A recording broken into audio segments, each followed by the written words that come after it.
the recording now, and the slides will be shared at the end of the webinar. You can ask to your local chamber or the chamber you are registered with or to access to these resources. If you register with the Greater Manchester Chamber of Commerce, you will see this information in a follow-up email just after the session today. I also encourage you to use the chat box. We can discuss and answer your questions at the end of the webinar, at the end of the presentation. We have allocated a space for the Q&A, so feel free to ask anything you would like to ask to the speaker. We'll be more than happy to discuss this today. And yeah, so I think we can start now. I'd like to welcome our speaker, Andrea Collins. Andrea is an international trade specialist with over 25 years of experience in the industries, and she specializes in importing, exporting, global sustainability, trade compliance, and business growth. We've been working with Andrea quite a lot this year and providing excellent support to chamber members and business looking for advice. Okay, the topic we will cover today, it's an important change affecting GB exporters, is the new EU General Product Safety Regulation, or GPSR. This regulation came into force last year, the 13th of December, and has a significant implication for business trading with Northern Ireland and the EU. It applies not only to new products, but also to second-hand, repaired, reconditioned goods, particularly those sold online. So understanding your role in the supply chain and ensuring compliance is a key to keep your products moving smoothly. And by the end of this session, we have better understanding of your obligation and the steps you need to take to remain compliant. Next slide, Hemi, please.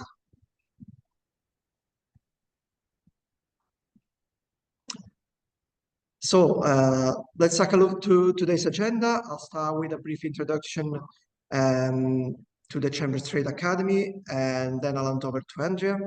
As I mentioned earlier, we'll finish with a Q&A session when you can ask questions you may have. For those are new attending this webinar series for the first time, I will show you what the Chamber Trade Academy is.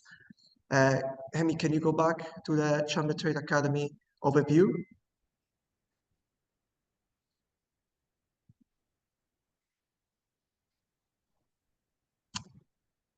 Yeah, so what's the Chamber Trade Academy? It's an initiative of selected chamber of commerce across the UK.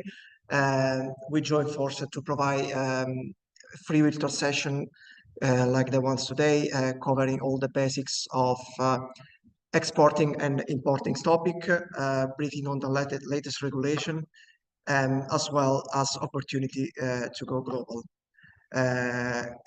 Combined, we represent more than 50,000 business, all the sides and sectors.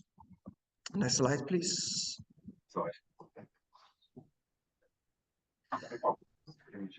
So how can we support business? We support traders all the sides and sectors and provide services for every stage of your internationalization journey. So we organize and arrange international trade events, readiness assessment, export and import customs training courses.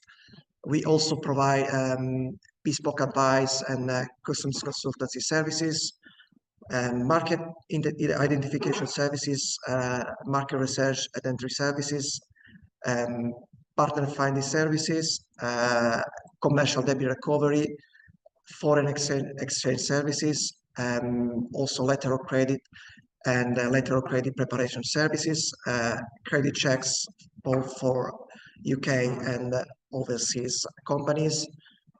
We have a a dedicated team for certification, legalization, and double seal services. We also are customs agent, so we can provide with customs brokerage services, and we also support in topics, especially in the post Brexit area. Next slide, please. So that's the Chamber Trade Academy in a nutshell. If you have any question, don't hesitate to get in touch with your local chamber and or the chamber you register with. We'd be more than happy to help with everything I mentioned in the previous slides. Now, without further delays, I'd like to pass it over to Andrea. Thank you very much, Andrea, to be here today. If you have any question during the presentation, again, please feel free to ask in the allocated chat box. And over to you, Andrea. Brilliant. Thank you, Francesco.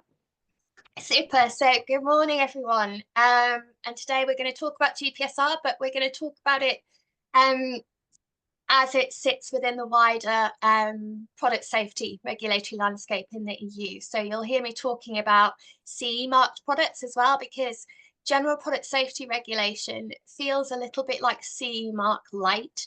So those of you on the call today that may already have a CE marked goods, you'll be familiar with some of the obligations that are now imposed on you for GPSR, the likes of appointing an authorised representative in the territory and also maintaining a technical file and robust risk assessments on your products.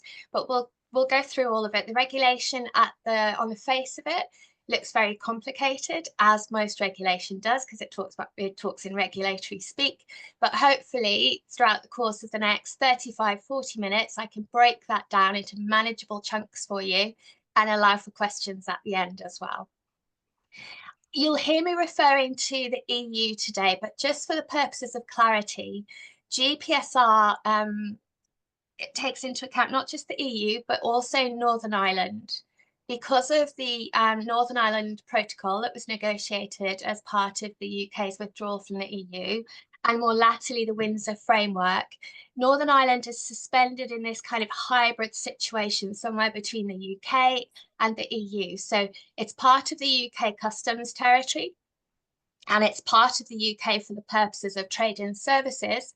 But when it comes to goods or products, it's technically still in the single market for the purpose of those goods. So any regulation that we adhere to for the EU, we must adhere to that same regulation for Northern Ireland when we're dealing in goods. It also covers what's called the EEA markets, which is Iceland, Liechtenstein, and Norway. Norway, Ireland, and Liechtenstein. So they will be grandfathering over GPSR as part of the UK EEA agreement. We get a lot of questions about Switzerland. Switzerland has a unique relationship with the EU. It is part of the single market for the movement of natural persons. They have free movement of people, but it is not part of the single market for products. So there is no guide at the moment as to whether Switzerland will adopt GPSR or won't. So for the purposes of you as an exporter in Great Britain, you can continue shipping goods into Switzerland as you were before the 13th of December. It's kind of out of your worry at the moment, if that makes sense. So you'll hear me talking about the EU, but I'm really talking about Northern Ireland, the EU, and also EEA markets. So we'll talk a little bit about the purpose of GPSR. It helps to explain maybe where the EU Commission's head was with this regulation. Again, it's our interpretation. Nobody from the Commission has said this is why we're introducing this regulation. But when you've worked in regulation for as long as we have, we've been doing this for 30 years now, you can see kind of like the direction of travel in terms of the products that were on the EU market and how the Commission felt uncomfortable with some of that and why it's needed to tighten up this regulation. We'll talk about what's in scope of GPSR and importantly, what's not within scope of GPSR. So if you're not within scope, then happy days, you don't need to worry anymore, but hopefully I can clarify that situation for you. And there's been a lot of blogs and a lot of webinars since the regulation came into force on the 13th of December. And you might have heard reference to certain terminology or certain points within the regulation. I think it does bring to light a number of different phrases or terminology, and it's just sometimes good to go through that and explain what that is. Those of you with CE marked goods, you'll be familiar with it with a standard that you have to conform to when you're designing or manufacturing your products. GPSR, likely because of its huge scope, let's face it, it takes into account most products that are on the market outside of those few exemptions. It's virtually impossible to establish a standard to which you conform to. So the regulation references these safety requirements, and I'll go through those. And essentially, where you comply with those safety requirements, we've got what's called a presumption of conformity. So if you have designed and manufactured your product with kind of product safety at the foremost of your mind, and also you've undertaken a risk assessment, which these safety requirements kind of guide you through doing, then you can almost self-certify compliance with GPSR. I'll talk about that more in a little bit. Helpfully, the regulation breaks down the different players' obligations depending on the role that they play within a product's distribution chain, if you like. So there are different obligations for manufacturers to those of EU importers or distributors and to those authorised representatives in the EU, which are a form of responsible person. But again, we'll explain more, but it's quite helpful to understand how it breaks that down. And we'll talk about the Safety Gate portal, which is the kind of hub in the EU that allows you to log or monitor any product safety issues. And importantly, that is the hub where something is logged once and there's kind of a notification that is sent out to all of the individual market surveillance authorities across the EU. So I'll explain how you register on that because it's part of your obligation. Then we'll talk about how they actually going to police this in the first instance. What role do customs play? What role do the authorities play in market, and so on. So that's the agenda, and we'll try and stick. I am mindful of time, so I'll try and stick to it as best as I can. So if I can have the next slide, please, Amy.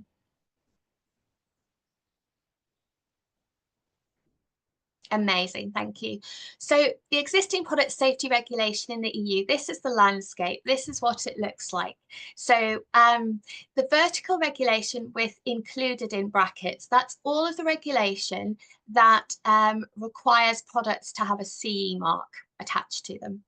The vertical regulation on the right-hand side that's excluded are those products, those products that already have very stringent regulation applied to them, and actually they're out of scope of GPSR. So you might think happy days for that, but actually if you looked at the regulation for medicinal products and food and feed products, you might feel equally as sorry for them. But those products are completely excluded from GPSR.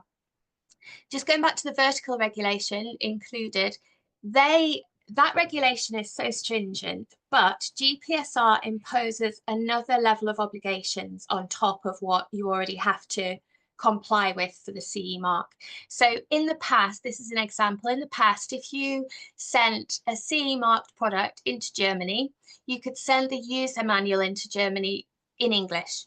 GPSR now dictates that when you're selling via the online marketplace or any other kind of route to market, and it's destined for the consumer, that manual must be translated into German. And the same for all the member states. We've gone out to all of the market surveillance authorities to clarify what they expect in terms of their local language, and they've all come back and said that everything must be translated into their native tongue. I'll explain the exceptions to that as I go through. Then importantly, we've got horizontal regulation that is repealed or replaced by GPSR. So there's the old General Product Safety Directive, which has been in place since 2005, but it is deemed no longer fit for purpose. So you can imagine since 2005, we've seen massive advancements in technology, we've seen changes in terms of consumer buying habits. There's a lot more online purchasing via online marketplaces, there's a lot more second-hand marketplaces, and the old General Product Safety Directive just didn't produce sufficient consumer product safety around that. There's also regulation around food imitating products that is included in the new regulation and replaces the old directive that covered that. So where you have products that could be regarded as food, but actually they're not, there are obviously quite stringent instructions that you need to provide to consumers to make sure that is clear to them. So you've got a set of regulation that GPSR excludes, that's great, and a set of regulation that GPSR extends, all of those CE marked goods, and then a set of regulation that GPSR completely replaces, if that makes sense. So Amy, next slide, please. So just to touch on CE mark goods, I don't want to labour it too much because the purpose of today's call is really GPSR, but where you really need to check whether your products need to carry the CE mark, and you do that by consulting that vertical set of regulation that I showed you before. Some products will have to conform to more than one set of regulation or directives. And the example I've given here is outdoor machinery. That may need to comply with a standard in the machinery directive, but also with a standard in the noise emission in the environment directive. So you need to be very acutely aware of your products, what and where they sit within that vertical sector regulation. Where you have to comply with that regulation, you need to locate the relevant standard, which is the standard that shows you how the product should be designed, manufactured, how it should be tested, and how it should conform to that standard. But the CE mark, there's no doubt, it is a globally recognized kite mark. It demonstrates that you know, the manufacturer of the product has adhered to the most stringent safeguards around safety, health, and the environment. So it's good to apply, but it doesn't necessarily, if your products don't fall within that regulation, you're not obligated to apply the CE mark or comply with those standards. Next slide, please, Amy. So where you do need to comply, so you've identified that, you know, your product sits within the machinery directive, for example, you've got two routes in terms of complying or conforming to that standard. You can pass your goods to an external party, a notified body. That can be quite expensive and isn't mandatory for most goods that you want to apply the CE mark to. Or you can self-certify, and that's where you are responsible for conducting the risk assessment, testing the product, confirming for yourself that it meets that standard, and then you can apply the CE mark to the product yourself. There's very stringent regulations as to how that must appear on the label, and it must appear on the label, not on documentation accompanying the goods. The CE mark must always be on the product itself. And I just wanted to touch on CE mark and UK CA mark, because post-Brexit, we got into this situation of dual marking our goods when the UK said it would no longer recognise the CE mark, so we established our own mark of UKCA. So for the last 4 years, companies have been dual marking their goods. That's not actually a requirement anymore. The UK CA mark still exists, but Gov.uk has said it will recognise the CE mark in perpetuity. So there's no need to dual mark our goods anymore. Where you have decided to apply the CE mark, then you're responsible for all of the obligations under that, from testing the product, making sure that it conforms, drawing up the declaration of conformity, which is the official document that sometimes actually accompanies the goods. That is something that we are seeing where that document accompanies the goods. We are having customers ask for that to be translated into the native tongue of that member state as well. It's just a note there. And you have to appoint a responsible person in the EU. Now, this has kind of gone under the radar in the UK.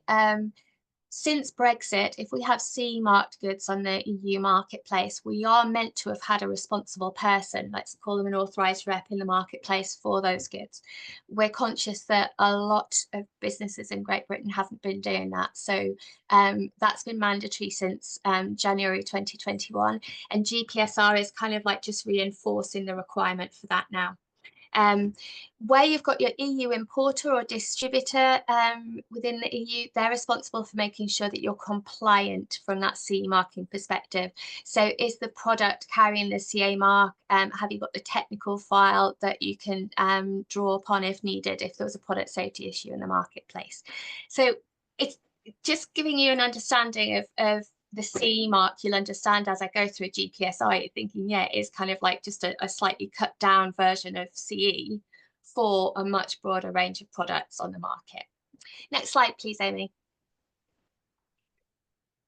So the purpose, and I've already alluded to some of this, so it's to cater for new product routes to market. So there's a lot more online sales via these kind of like online platforms, Amazon, eBay, Etsy, and so on. And there's a huge proportion of us that buy via those methods. That's a very attractive route to market for exporters in Great Britain and elsewhere. It also caters for new advancement in technology. So there's a lot more digital products now, or products that have digital components that can pose risks to consumers from malware or cyber attacks or whatever. Obviously, the old 2005 General Product Safety Directive didn't take into account any of that. So this regulation is a lot more robust around digital products. It also reinforces the requirement for those players in a product distribution chain to collaborate in the event of a product safety issue. So the manufacturer, the importer, the distributor, the reseller, and so on have to collaborate in the event of a product safety issue to withdraw that product from the market as soon as possible, or bring it into conformity, as we refer to. It also fills the gaps between that vertical sector regulation. So there's 24 sets of regulation. Obviously, there's a huge raft of products that don't fit in with that regulation, that need more robust product safety requirements around them. So it kind of sweeps up all of those other products that the CE mark doesn't cover. It provides that better guidance around dealing with those products that imitate food. And importantly, this is something that you may or may not be aware of, but when you see a directive is something that the Commission brings in, but it can be transposed into the local law of each individual member state. And that means that they can implement it in a slightly different way. And what you get is this kind of like patchwork quilt effect of slightly different variants of that legislation across the EU. So the UK has its own Product Safety Act that was derived from the old Product Safety Directive. But the way we implemented it might be slightly different to the way that France or Germany or Sweden implemented it. What regulation does is it essentially reduces the ability for those member states to adapt it into their own local law. So they have to adhere a lot more stringently to regulation. They can still make some changes. They still have some autonomy. They can determine what the penalties are for non-compliance. They can determine the language that they want the safety information to be placed on the product. But fundamentally, at a regulation level, the adherence is much more stringent, which is great for us as GB exporters, because it means we're not having to comply with slightly different rules depending on which market we're exporting to in the EU. Next slide, please, Amy. So what's within scope? So we've talked about those CE mark products. They are within scope. They're already adhering to very stringent regulation, but GPSR does impose additional language requirements on them and a couple of other things. Importantly, within scope of GPSR is those products that you may have sold to trade or business customers, but there's a likelihood of them falling into the hands of the consumer at some point. And obviously with platforms like eBay and so on, it's not uncommon to see professional users resell their stock when they want to buy a new product. So where there's a risk of your products falling from the trade professional users' hands into the consumer's hands, then technically they need to comply with GPSR.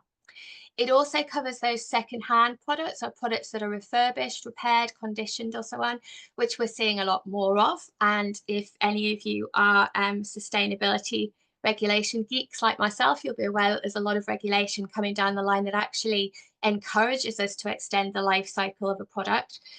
So the EU wanted to make sure that the general product safety covers those. Sorry, I've just get rid of that question because it just popped up obscuring my slide. GPSR needs to cover those products where the life cycle has been extended and they're on the market for longer than they might have been before. Obviously excluded are those excluded products, the medicinal products, food and feed, and so on. And finally, services are 100% excluded. So as the name suggests, it is the general product safety regulation. Next slide, please, Amy. So notable points within the regulation. So you might hear people referring to economic operator. The regulation, as I said earlier, breaks down obligations by manufacturer, importer, distributor, authorized rep. Economic operator is that catch-all term that refers to basically anybody that has a role to play in that product's distribution. So you might class yourself as a trader or a reseller. Economic operator means that, you know, technically if you're a reseller or a trader, you're an economic operator and you have an obligation under GPSR. I really should have worn my teeth today, not somebody else's. There is a requirement to appoint an EU authorised representative or responsible person for those products under the scope of GPSR. I just want to clarify, so there's sometimes a little bit of confusion around what is an authorised representative and what's a responsible person. So a responsible person is the umbrella term, okay? But a responsible person that you appoint in the EU can be an EU manufacturer, they can be an EU importer, they can be an EU fulfillment provider, which could be a distributor for argument's sake, or it can be an independent authorised representative. So an authorised representative is a form of responsible person, but it's independent. Whereas your importer and your manufacturer, the manufacturer in the EU and the importer and the distributor might be affiliated with your company in some way. An authorised representative is independent. They're a company that provides this service to lots and lots of individuals. And what is that service? Essentially, they hold the technical file for your products. And in the event of a product safety issue, they are the conduit between you and the market surveillance authorities in the EU. It's really important for the EU to feel like they have a company established in the EU or an individual residing in the EU that they can liaise with in a serious product safety issue impacting the consumer, rather than chasing a manufacturer across the other side of the planet. Now, I think I should pause for a second at this point and say the EU knows that fundamentally our products are safe. This isn't regulation that's designed to punish the UK or Great Britain. They know that we place safe products on our own domestic market, and we put safe products on other markets. And because we've been adhering to our own Product Safety Act for the longest time, we haven't, up until GPSR, deviated from that core directive back in 2005.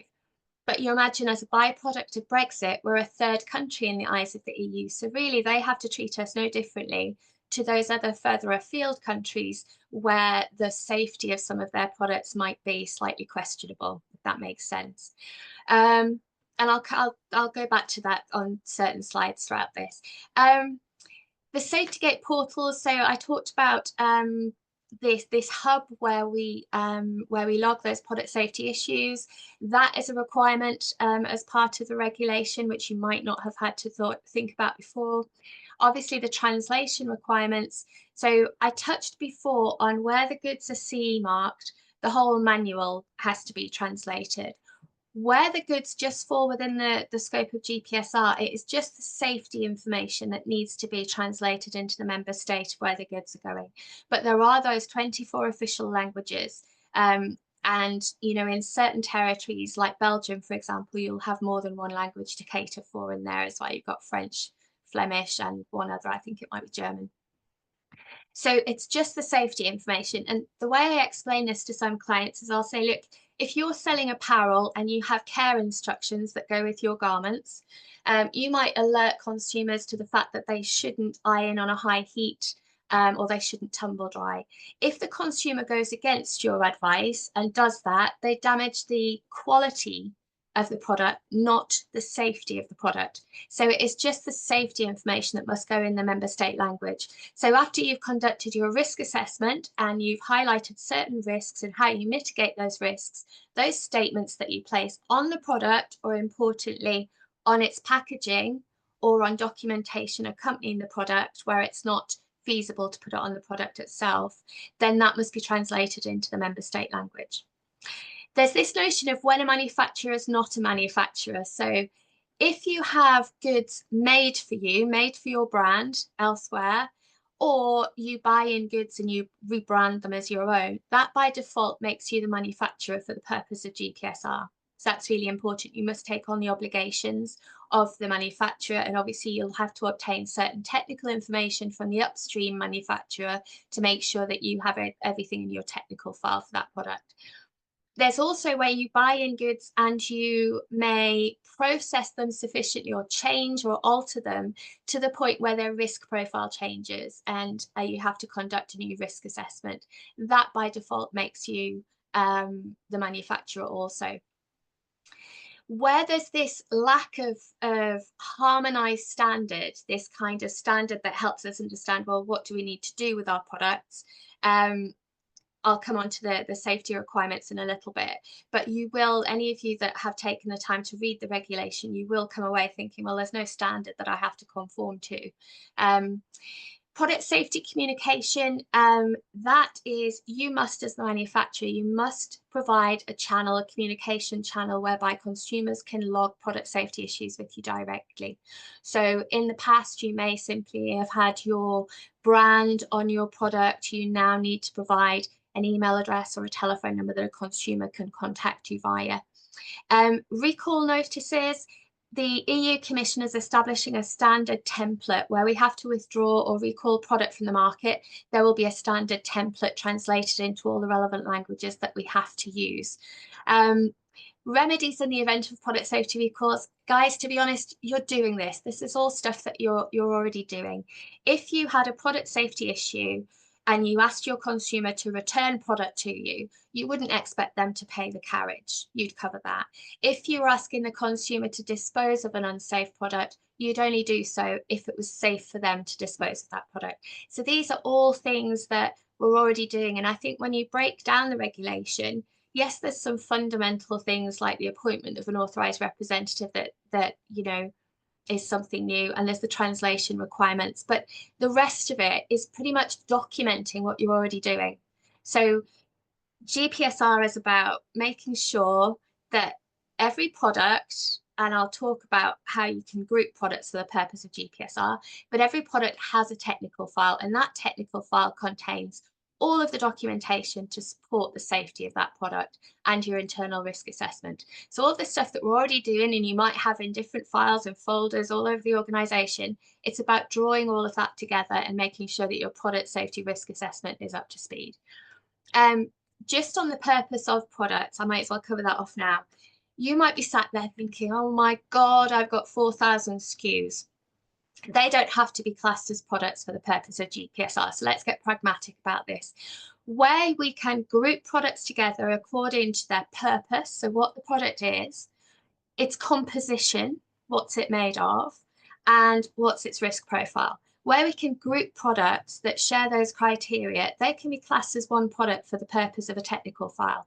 You can contain the number of SKUs that that technical file covers, but it is absolutely outrageous to expect anyone to maintain a technical file for non-CE marked goods for multiple SKUs, if that makes sense. So be pragmatic about it. We do focus on composition as a kind of grouping criteria. One, because the trade tariff does it. You know, if you're establishing your commodity codes for your goods, it's always what is your product, what's it made of? And then we've applied the risk profile element, but also because we have sustainability regulation mapped out to 2040 and beyond. And what we don't want our clients to do when we're working with them is to group their products together in a certain manner to make them compliant for GPSR, only to go back to them in a year or 18 months time and say, oh, can we group them differently because there's this new regulation coming in? So I would say best practice is what's the product, what's its composition, and what's its risk profile. And you'll see quite quickly condense down a massive number of SKUs into a more manageable number of products for the technical file. Sorry. Next slide, please, Amy. Racing through this. Right, so safety requirements. In the absence of that harmonized standard, as we talked about, the EU has given us kind of guidance as to how to conduct a risk assessment on our product or how to pull together that technical file. So it asks us to look at our product's characteristics first and foremost.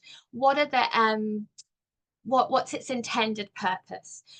What are the impacts that our product can have on other products that a consumer might use our product with? And similarly, the other way around, what impact could other products have on our product? So the example I sometimes use here is if we ship a device with a charging cable, and if somebody uses a different charging cable, it might impact the performance. It might not charge the device as fast, but it might not pose a product safety issue. However, if they use a different charging cable to the one that the product shipped with, and that causes a safety issue, then we need to alert the consumer to that, and we need to make sure that they use the correct charging cable. So think about the products that the consumer might use with your product. Think about the presentation of the product. So what's the existing labeling like? Does the existing labeling provide all of the instructions that a consumer might need to use that product safely? What are the different categories of consumers that can come across our product? So you might be selling it to an adult, but what happens if it falls into the hands of a child, an elderly person, a person with disabilities? Think about the different categories of consumer that can come across your product, and where that's feasible, then you need to put something on the product that says, you know, not suitable for under 14, or not suitable for children, or not suitable for unsupervised use. Anything like that, that will come out of your risk assessment. And then is your product's appearance misleading? Does it look like a food, but actually it's not? Does it look like a toy, but actually it's not? And again, you know, where you fit within these categories, I'm certain that you're already providing a certain level of advice to consumers or warnings, but, you know, refresh that basically in light of GPSR. Where obviously GPSR doesn't have any standards, but you can voluntarily comply with standards, be they EU, UK, international.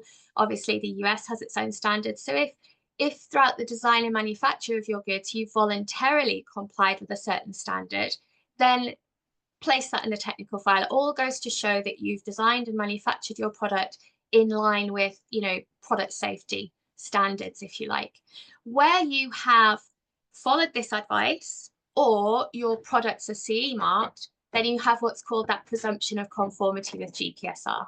Okay, sometimes there's been a little bit confusion about oh, my declaration of conformity. A declaration of conformity is just for CE marked goods. You wouldn't issue a declaration of conformity for GPSR goods, but you have this presumption of conformity.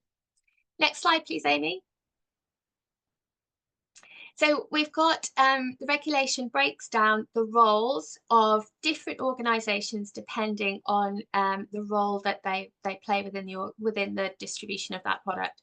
But over and above, I would say that the burden of responsibility lies with the manufacturer, and we've got that notion of when a manufacturer's not a manufacturer, and you know, somebody else takes on that role. Importers and distributors in my line of work, quite often they're one and the same basically. And then it breaks down the specific obligations for that authorized representative, that independent company that's acting as that responsible person. And then online marketplaces like eBay, Amazon, Etsy, and a whole plethora of others, they've got their own very specific regulation to adhere to, or obligations to adhere to. So some of you might have come across GPSR because Amazon or eBay have reached out to you, because they have an obligation to make sure that you as their seller are compliant, and they will be conducting audits of their sellers and making sure that they are compliant. And when those sellers, don't bring their product listing into conformity, then they are obligated to remove that seller from the platform. So that's why Amazon and eBay have been, running around trying to ask you for certain information, or to go into your product listings and update certain stuff. Next slide, please, Amy. So as I said, overwhelmingly, the burden of responsibility lies on the manufacturer. So they are obligated to make sure that they have followed those safety requirements on the previous slide, that they've conducted a very thorough risk assessment on their product. That some of you may not have conducted a risk assessment in the past. You might be thinking, oh my God, do a Google search for one, for a template. If you're still struggling, then reach out via Francesco and Amy, and we're quite happy to provide you with a template that we provide our clients. You're mandated to maintain that technical documentation, so that technical file, but your technical file will be proportionate with the risk of your product. So if you've got a very low risk product like books, then you won't have a really thick technical file, because you could argue, short of somebody throwing a book at your head or it falling on you, a book doesn't pose an enormous amount of risk. So I think you've got to think about the instructions that you give to your consumer, and the amount of data in your technical file is going to be proportionate with the risk that your product poses. Ensure that your products carry what we refer to as a unique identifier. So batch code, SKU reference, it needs to make sense to you internally. Imagine if you had a product safety issue that was drawn to your attention by a consumer, you would be able to identify the product that they had, and where that product was part of an existing batch, you'd be able to withdraw that batch, not just that single product. So that unique identifier, where you're selling e-commerce, that's quite easy, because you'll have an order number that traces straight back to the customer. But does that order number hook up with maybe batch numbers that you hold in your internal records? You need to give some thought to that, but it's all around that product safety, recall or withdrawal. Can you do that effectively and quickly in the case you need to? You need to make sure that your manufacturer's details are on the product. Now, the regulation states your trading name, your postal address, and an electronic address, which can be interpreted as an email address or a web address.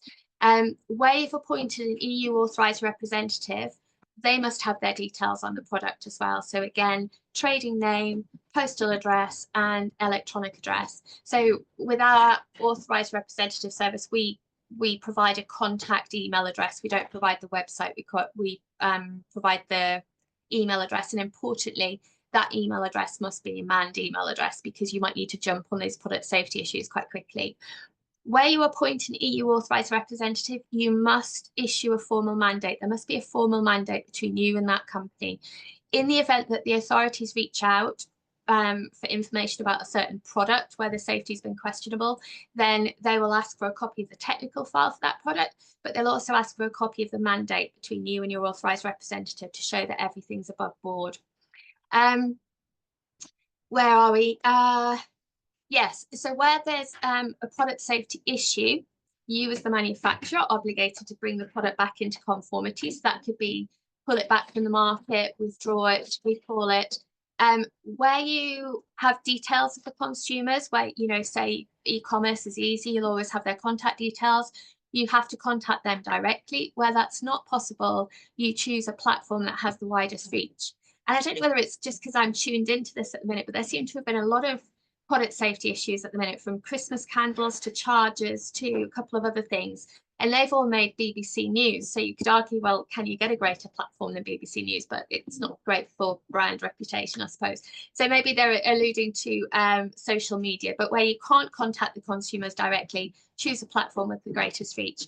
And obviously, importantly, make sure that other players within your chain are aware, so that they can pass on the information. Where you have product safety issues, obviously, you would always investigate them thoroughly, but GPSR imposes the obligation to maintain records of those investigations for 5 years. So you must contain all that data around those investigations. Next slide, please, Amy. Oh, just go back one. Perfect, thank you. I've just put this in here because a lot of you that don't have CE marked goods, you may not have had to have pulled together a technical file before. So I've just given a list here that you can refer to when you get a copy of these slides as to the kind of stuff that would go in a technical file. I'm very belts and braces in my personal life and professional life, so I think chuck it in there. If it's relevant, put it in there. You can't have too much information around the safety of your products. It's just too important. We can probably skip the next slide, Amy. That's brilliant. Import, I'm just going to rush through this because importers have a similar, they have certain roles to play that might sound similar to the manufacturers, but fundamentally their role is when they're importing the goods into the EU market, they have to make sure that they are compliant with GPSR. Similarly, if you're importing goods from overseas that you're bringing into the UK to ship into the EU, you have an obligation to make sure that those products are GPSR compliant, and where they're not, you mustn't place them on the EU market. That's fundamentally it. So you keep the manufacturer, hold the manufacturer to account. Secondly, you confirm that nothing that you do with the products while they're in your possession can impact the safety. So nothing that you do from a transport or a storage perspective can impact the safety of the product. That's fundamentally, and the other things you're doing kind of replicate what the manufacturer is doing, but fundamentally that's it. You hold the manufacturer to account and you make sure that the goods while they're in your possession can't be impacted from a product safety perspective. Next slide, please, Amy. Oh. I think they've gone, Amy. I think the slides have gone. Sorry, let me go on.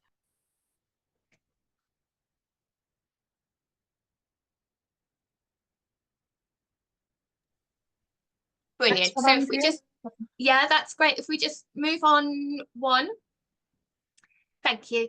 Distributor, kind of the same as importer. So, you know, they have an obligation to register any product safety issues on their safety business gateway. They have an obligation to, if there's a product safety issue, the product, they have to notify players upstream and downstream, and they hold the manufacturer to account and make sure that while the product's in their possession, it, you know, nothing happens from a transport or storage perspective that impacts its safety. Next slide, please, Amy. Then we come to role of authorised representative. So the authorised representative is essentially the conduit between the manufacturer and the market surveillance authorities. They bear no legal liability for the safety of a product. All they are doing is holding your technical file, but there's an obligation to maintain your technical file for 10 years after the last product was placed on the market. And they are the conduit between you and the market surveillance authorities. So in the event of a product safety issue, the market surveillance authorities will channel their correspondence through them and vice versa. There must be a mandate, as I said, between the authorised representative and the manufacturer. That's enshrined in regulation around market surveillance regulation as well. Next slide, please, Amy. So some of you might never have had to appoint an authorised representative before. You might be thinking about appointing your distributor or your EU importer, in which case I've just listed here some of the points that would go into an authorised representative mandate. Fundamentally, you want to make sure that your obligations are clear and their obligations are clear. Next slide, please, Amy. I'm rushing through this now, so I want to get to the questions. Online marketplace. Again, this is down to the eBays and the Amazons. It is stringent. They have very clear timeframes to adhere to in the case of product safety issues and so on. They also get involved in investigations at kind of like customs or market surveillance levels. So you can imagine the likes of Amazon and eBay have been rushing to get everything in place so that they can make sure that their platforms are compliant. Next slide, please, Amy. Role of economic operator, this is that catch-all phrase. So if you're a reseller or a trader, then you're kind of swept up within the term of economic operator. And I've just listed what your obligations are if you fall within that category. But you can read these on the slides when you get them. Next slide, please, Amy. Consumer Safety Network. This is the boffins of the boffins across the EU that come up with this product safety regulation. And they will be monitoring the implementation of it quite closely. GPSR is a little bit unwieldy in the fact that it is absolutely vast, and the regulation itself is a little bit vague, and I think it's purposefully vague because they can't be specific when referring to so many different sectors. So these guys will be monitoring the implementation. They'll be working closely with the market surveillance authorities and the customs authorities to get a grip on what the issues have been at customs, what kind of products have been held, whether there's been any misinterpretation of the regulation. And what we might see is, and what quite often happens with the EU regulation is, after implementation, 6 to 9 months after that, you'll get a set of kind of like implementation guidelines that provide further clarity on certain issues, which we're desperately hoping happens, because even for experts like ourselves, where we've read the regulation, I can't tell you how many times we've been back to the Commission and market surveillance authorities for clarity, because some of it is just so vague. If you're really sad like me, then you'll follow the meeting minutes when these guys meet 3 times a year. Or 2 or 3 times a year. It's not great bedtime reading, but for regulatory experts, it can give insights as to what's coming down the line. So it's quite important, but maybe leave that for us to look at and feed back to you. It's not the most interesting of topics. Next slide, please, Amy. The Safety Gate portal, that's that hub that basically communicates with all market surveillance authorities. So I've given the URLs to go to create a profile, so that should you experience a product safety issue, you can go on there and notify the Commission. There's also a part of the portal that you can subscribe for product safety updates. Why is this important? Well, because you might have a finished product that has a component piece, and that component piece might be subject to a product safety issue on the market. By being alerted to that, you can then refer back to your products and see whether that same batch of that component piece was actually impacted, and do you in turn need to withdraw your product or your impacted product from the market. So it can be quite useful. I believe you can filter according to the kind of products you're interested in, so it won't, give you every single product that's on the market in the EU. Next slide, please, Amy. Market surveillance and compliance. So how are they going to police this? Well, initially, customs are always the eyes and ears of market surveillance authorities. So quite often where we experience goods, or sorry, our clients experience goods being held at customs, it might be customs authorities have been a little bit unsure. They hold the product and they refer to the authorities to make sure that it's compliant before they release it. Or the authorities will come back and say, hey, the manual isn't translated into German, for example, hold the product until you get the copy of the manual from the manufacturer. So customs are always the eyes and ears. And as with the trade agreement that we have with the EU, that there's not always a lot of consistency in terms of how different customs authorities interpret regulation and trade agreements. So we should expect a little bit of a bumpy ride over the first few months of implementation, while everybody gets to grips with what everything means. But initially, the more apparent we can make our compliance, the easier we make customs job effectively, and the more easy they can move our goods.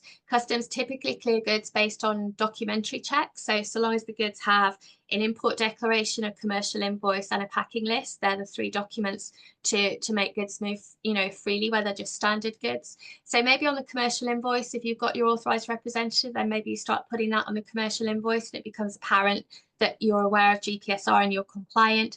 It won't stop them necessarily from pulling your product as a sample and maybe subjecting it to physical checks, but they're going to do that anyway. They're obligated to pull a certain amount of product throughout the course of a day. Yeah, next slide, please, Amy.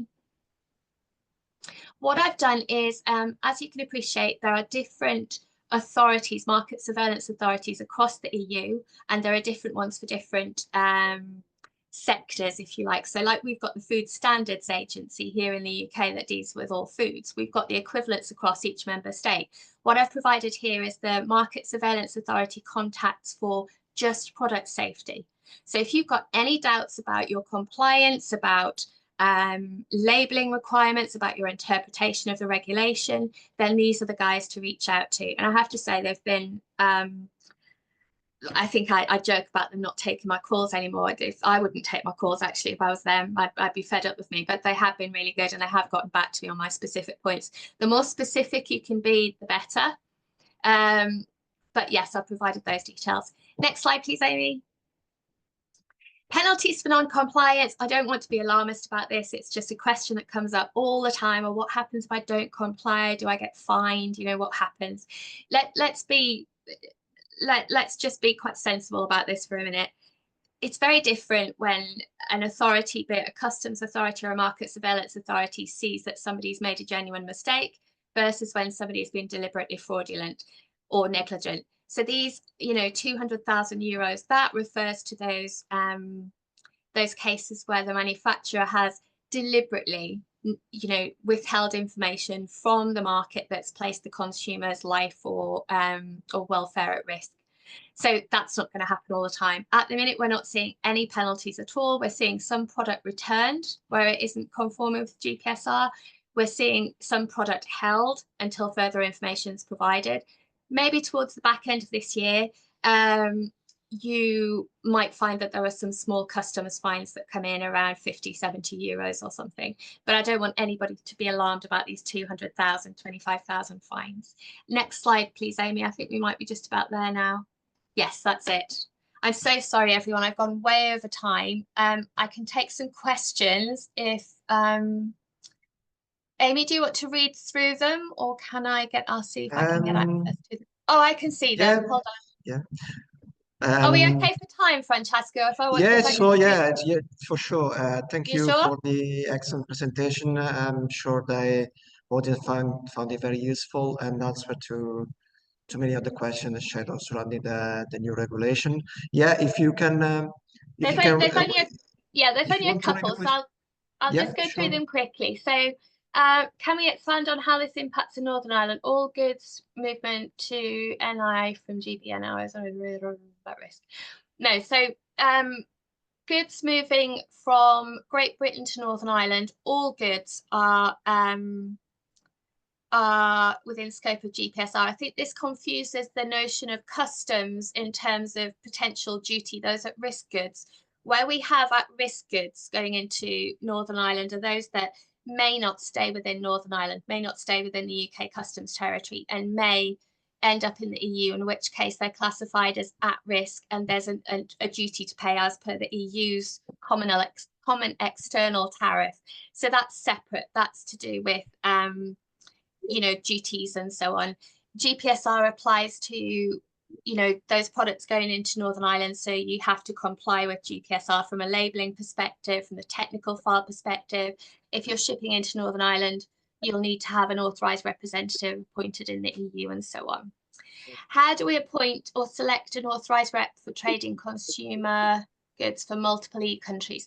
So you only need one authorised rep to cover all of your products. You can usually get, so for example, we're an authorised rep, we cover CE marked goods and also goods that fall under GPSR. So ideally you want one authorised rep that covers all of the different territories, you know, the entire area, and can cover those CE marked goods or just GPSR goods. Do you need to register on the safety portal only if you have an issue? That's really a business decision. You're not obligated to automatically register.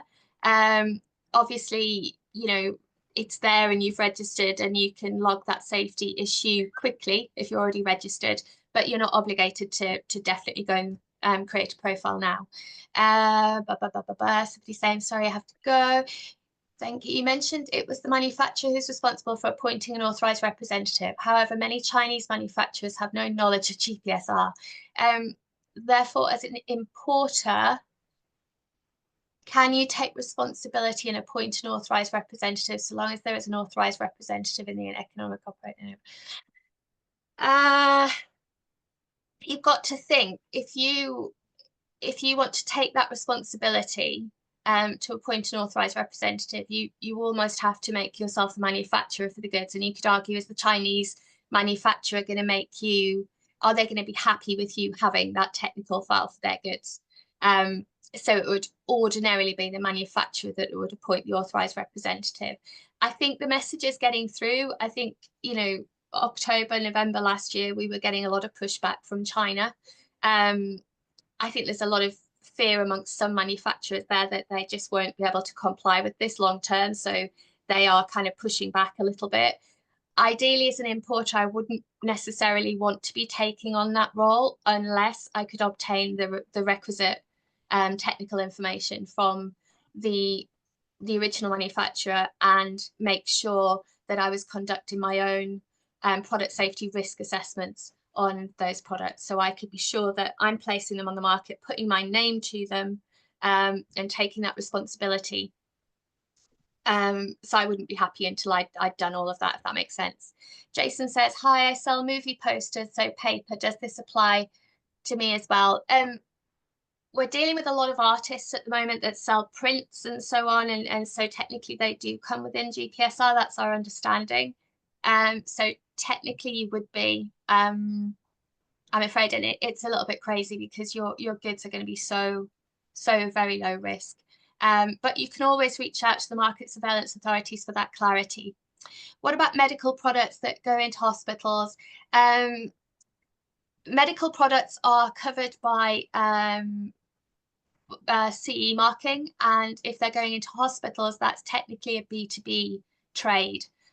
So they're initially out of scope of GPSR. You can continue shipping them as you did previously. And I think that's all the question. Oh, hold on, one more. How do I know if my products are subject to GPSR? Can I find HS codes that apply somewhere? My company is a manufacturer and exporter of printing inks and chemicals. So instantly, I think you would have obligations under REACH or maybe Roche as well. So I would locate those regulations. Where those products are subject to REACH, so we deal with a lot of jewelry manufacturers that have obligations to test for the various nickel content in their products. Then those products will fall within GPSR while you're selling them to consumers. Sorry. So I see you're a company and a manufacturer of printing inks and chemicals. So yes, where you're selling them to the consumer, then you would be within scope of GPSR, and the kind of stuff you'd want in your technical file for the goods would be those kind of certificates of conformity around REACH regulation and Roche and so on. Anita says, we manufacture steel work and resell to the EU. Would the GPSR apply to us? A lot of our products are dual use too under export license. Oh, wow. That sounds more like a B2B trade, and that's what we should explain here. So where we've got fundamentally GPSR is around traceability of supply chain as well. So even as a B2B transaction, you're technically out of scope of GPSR because you're selling into a business, and that business, there's traceability of that supply. However, there is more and more regulation coming down the line that requires us to maintain a lot more information on our upstream suppliers. So I think even if you're sat on this call today and thinking, oh, that's great, I sell B2B, I'm out of scope of GPSR, I would still keep thinking about that technical file and maintaining that that product safety information, that sustainability information, that certification from manufacturers further upstream. What if medical products are machines? Well, there's the machinery directive as well that requires the CE mark. So you would look at the machinery directive. We sell to gas and oil sectors. Again, that sounds like a B2B transaction. And like tourniquet machines, again, I think that kind of stuff would fall within the CE mark. So I would urge you to look at the regulation for medical devices and see whether your products need to carry the CE mark. If they do, and they're being sold to business, then obviously your obligations are slightly less. if they're being sold to consumers, then your obligations fall within that CE mark, but also that enhanced compliance because GPSR imposes that additional those additional obligations. Wow, I think that's it, Francesca. I'm really Yeah, sorry I think I've gone well over it's okay. time. Thank you very much for answering all of them. We are running a bit out of time now. I'm sure there are many other questions to answer. So I'll encourage all the audience to get in touch with your local chamber. And if you feel that you could benefit with a bespoke approach, or you require more help and support for this new regulation, just again stay in touch with your local chamber, and we more than happy to jump in and join the force and help you with your query. We will have some upcoming session. There will be another webinar regarding CBAM. We don't know yet the details and the date, but again, stay in touch with your local chamber, and they will provide you with the details about the next webinar part of the CTA Chamber Trade Academy series. Once again, thank you very much for your attention and for attending the webinar. Thank you very much, Andrea, for your excellent presentation, and I'm sure that all the audience appreciate your expertise. Once again, thank you, and I hope you have a lovely